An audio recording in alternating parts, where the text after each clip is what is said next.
Bismillahirrahmanirrahim. Assalamualaikum warahmatullahi ta'ala wabarakatuh. Allahumma salli ala Muhammad wa ala ali Muhammad. Ancaman dari Allah bagi orang-orang yang ingkar. 21 Maret 2024. Wahai hambaku, sesungguhnya aku mencintaimu, tapi mereka memperolok-olokmu.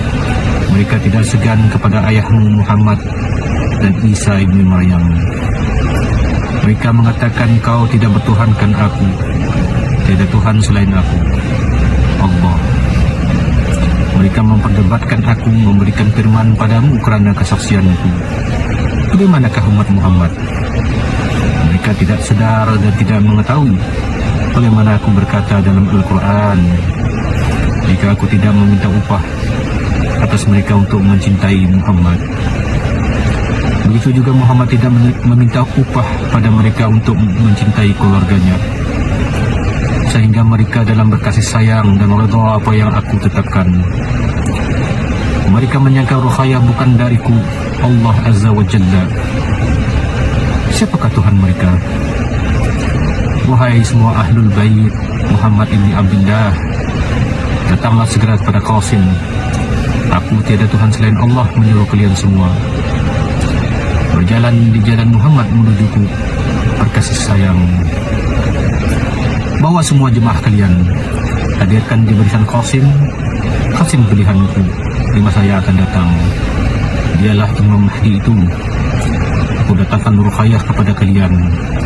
Dia membawa firmanku, suruhanku di jalan Muhammad menujuku. Dan Qasim aku pilih dalam takdirku. Dialah Imam Mahdi itu. Dia putra Muhammad Al-Qasim bin Muhammad bin Abdullah. Wahai ruqyah, masa kalian sangat pendek, sedangkan umat-umat Muhammad sangat sedikit, tidak mencapai 4.000 orang, tidak lebih dan kurang. Bagaimana aku mengampuni hamba-hambaku yang rajin beribadah kepadaku, tapi dia ingkar dalam perintahku? Datangi Qasim. Bantu Qasim memanggil lebih banyak orang dan keselamatan kalian ada dalam perintahku.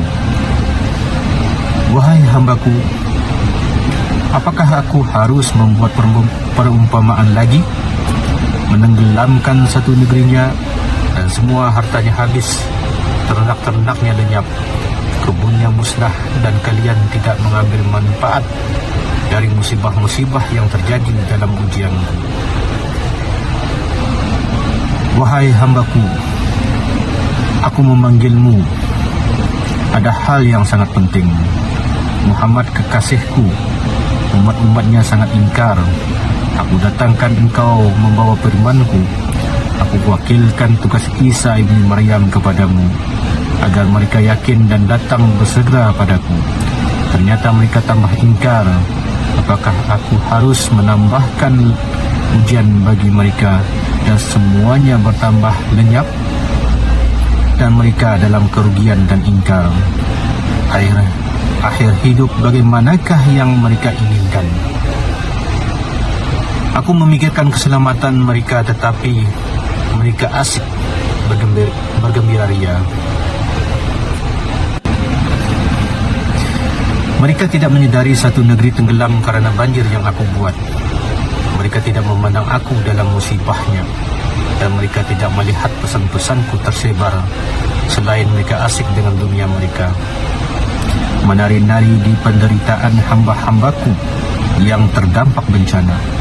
Apakah aku akan menambahkan ujian bagi yang lainnya agar merata semua negerinya? Wahai hambaku, mereka yang berkata usia bumi ini 12 tahun, dan mereka memperolok-olokkan aku. Sungguh aku tidak memandangnya. Mereka inginkan bukti dariku. Jika aku menarik rohnya, dia tidak akan mendapat derajat syuhada, dan dia akan merasakan kesakitan seperti perihnya luka, seperti ribuan sayatan saat rohnya tercabut, sehingga dia merasakan penderitaan yang dahsyat. Bagi kalian ingin bukti kebenaran kesaksian, aku cabut ruh ruqyah dengan nikmat derajat syuhada. Dan aku persaksikan kepada kalian agar kesaksianku tidak hanya kata-kata. Dan kalian tetap memperolok-oloknya. Apakah kalian ingin aku matikan dengan kesakitan yang dahsyat? Aku bisa melakukan apapun. Tugas kalian hanya memanggil hamba-hambaku, bukan mendebatku. Seperti aku adalah iblis yang berkata-kata. Aku perlihatkan kesaksianku dengan Luqayyah, menyaksikan apa yang aku katakan. Apakah dia bisa melakukan tanpaku? Sungguh kalian umat yang ingkar, dan hamba-hambaku yang patuh tanpa pertikaian. Mereka langsung percaya kepadaku, dan aku akan jadikan mereka di barisan terdepan dari semua barisan di muka bumi ini. Dan dia akan aku letakkan dari semua umat para nabi hingga sampai umat Muhammad. Akulah yang sombong itu, yang apabila kalian rendahkan, aku akan taburkan rahmatku. Dan kalian tidak akan bisa mengambilnya tanpa bertaubat, dan kalian tanpa kesalahan bagiku. Wahai hambaku, datanglah pada Qasim dan saling membagikan pesan-pesannya dan kesaksianku, sehingga kabar semakin tersebar. Dan panggillah bersama-sama hamba-hambaku yang lainnya. Siapapun kalian yang bermimpi, bagikan sebagai saksi Qasim. Jangan kalian menghambat yang lainnya, sehingga umat Muhammad terpanggil.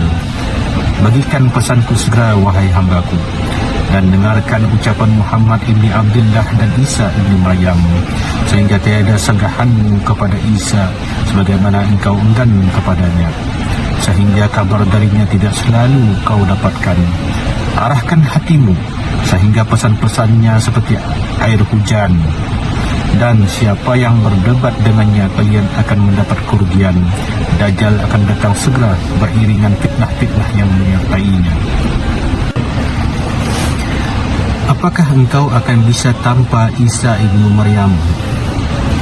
Perbaiki adabmu kepada sesama dan utusan Allah. Jangan engkau merasa benar tapi kau zalim kepada sesama penolongmu. Apa pengetahuanmu sehingga kau bisa mendebat dan menertawakannya? Dan kalian bicarakan dalam kelompok-kelompok kalian dengan kabar palsu. Akulah yang memberi kabar, darinya semua kabar yang didapatkan. Dan engkau perusak agama, menjadi penghasut dalam kelompok-kelompok kalian. Kalian kira aku tidak mengetahuinya? Akulah Tuhan, tiada Tuhan selain Allah. Dan pesanku kepada Luqayyah, tanpa kalian perdebatkan lagi, kecuali kalian dalam kerugian yang besar dan pekerjaan kalian sia-sia. Wahai hambaku, sampaikan pesan-pesanku segera. Aku bisa saja mencabut anugerah kalian semua, tidak terkecuali saksiku. Jika kalian tidak patuh perintahku, tapi mereka semua dalam tuntutanku, tuntutan Muhammad dan Isa ibnu Maryam. Wallahu a'lam bishawab. Subhanakallahumma wa bihamdik, asyhadu an la ilaha illa anta, astaghfiruka wa atubu ilaik. Assalamualaikum warahmatullahi wabarakatuh.